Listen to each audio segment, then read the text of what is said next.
The sailing life exposes you to many beautiful things in our world and expands your understanding of exotic cultures and diverse destinations.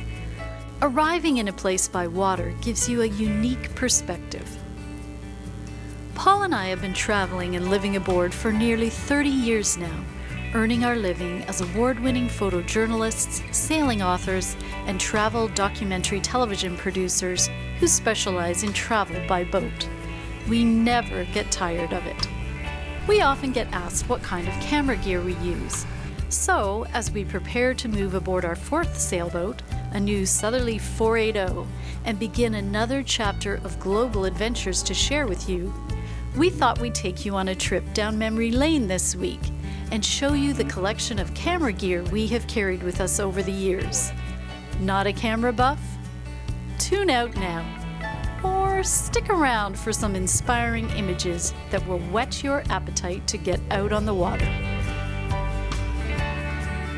All right, exciting news today. We just heard from the shipyard. Distant Shores 3 will be launching next week in England. I'm going to fly over and film it all for YouTube.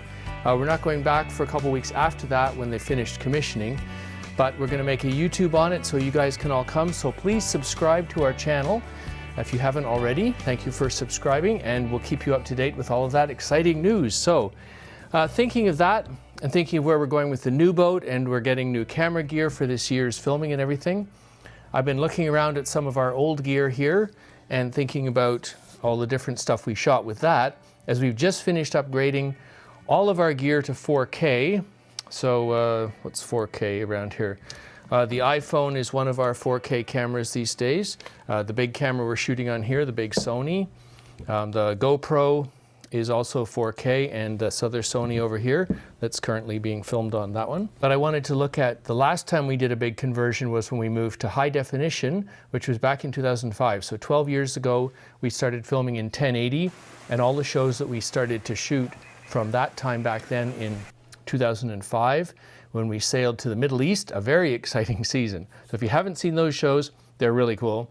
A lot of fun. We went from Turkey down to Cyprus. We went to Syria for a couple of weeks. We were down in Lebanon, sailed to Israel, and then we traveled inland to Jordan, and we sailed in Egypt and the Red Sea as well. So those are really exciting. And that was when we first shot with the high definition. So there's a really big difference from high definition. The old stuff that is even earlier than this, up in the background, here's one of our first underwater cameras we ever used. This is a Nikonos, taking film, of course. Very tough and rugged, robust camera, this thing. 36 exposures of color slide film you could take down underwater, so you had to be very careful what you were going to shoot. And we had an underwater housing back then too, not as good as this one. This is our fourth housing.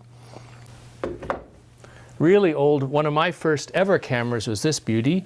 This is the Yashica D, films in 120 format film, which is a great big huge negative. So that's the size of the negative there.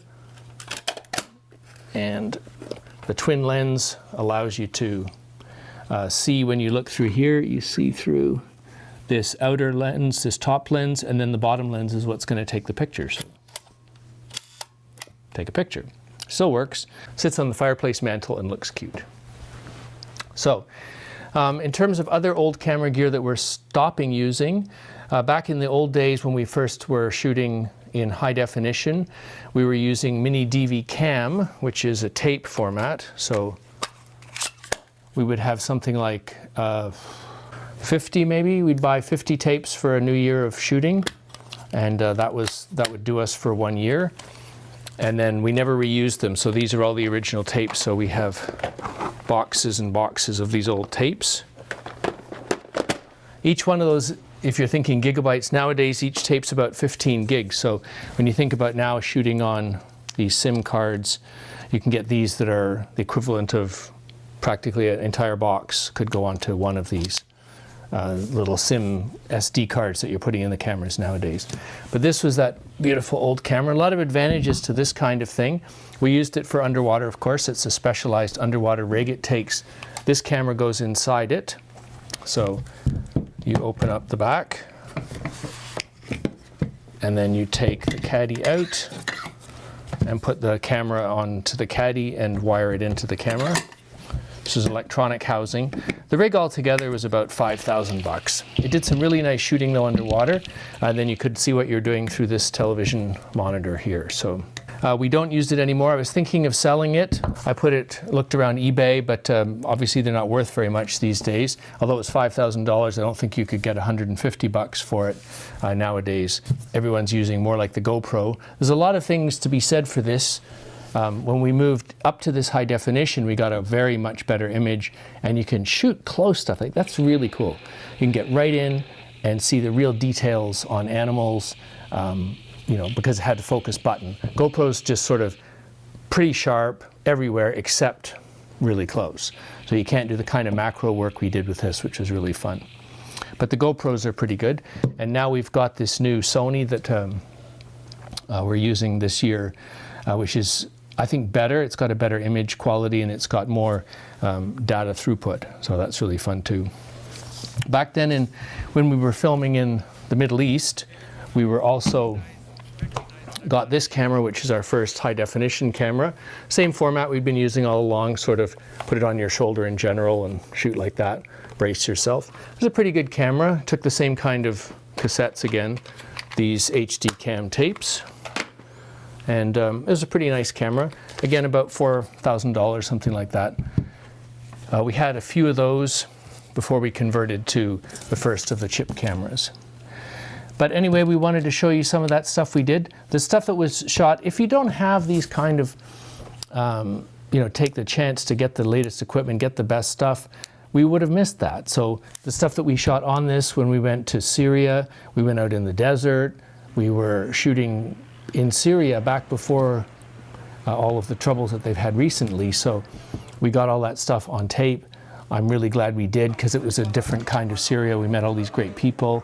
We got way out in the desert. We went to ruins, ancient ruins that have now been badly ruined by the bombing, and got to video that. And if it wasn't in high definition, we would be a lot harder to watch those old tapes. So that's season 4. Take a look at the link for some of those old shows. It was really pretty interesting. So that was shot all in high definition at 1080, and we put all the shows up at 1080 on the Vimeo links that we have. So if you get our videos on Vimeo, then that's in 1080, or if you watch them on TV, then they're in 1080 as well. We're all converted now to 4K. That's partly why most of these cameras have become superseded. 4K, so put in the comments below, how many people are watching stuff in 4K? Because I'm not really sure. It's great for us to shoot. It's a lot of extra work on the computer, and it was expensive to convert, but it gives us other advantages having 4K. But I'm wondering how many people are actually watching stuff in 4K. We're up on YouTube in 4K.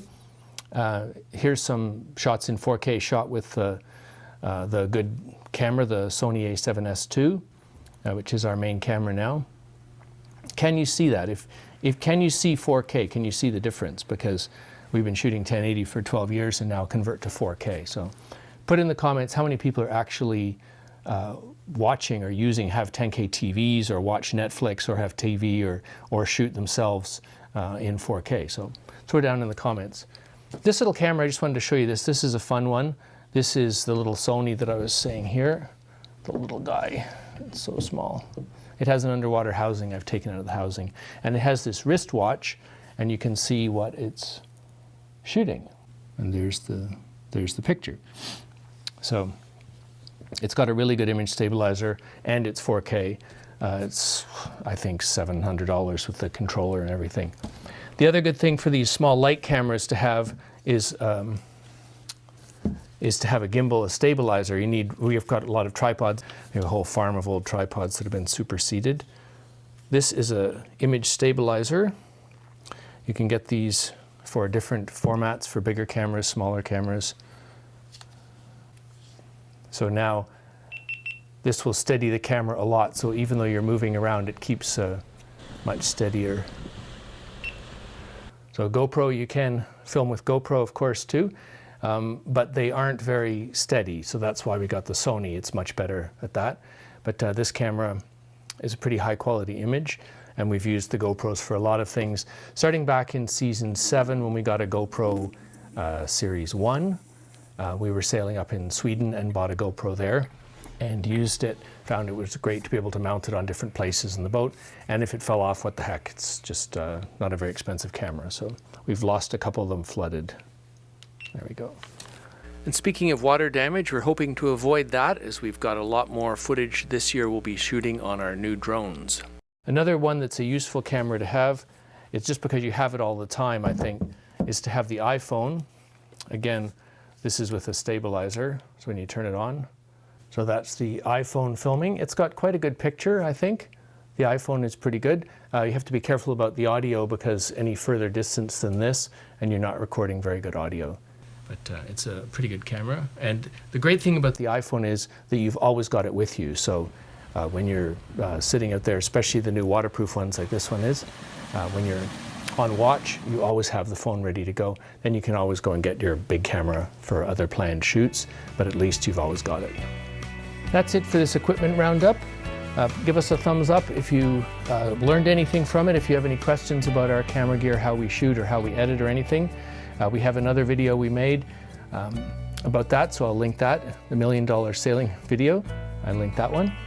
And also, if you'd like to know have any other questions about the new boat, follow along. We'll be getting over and filming when we do the launch next week, so very excited. And come along with us on Distant Shores 3 on the new journey, and we'll see you next time.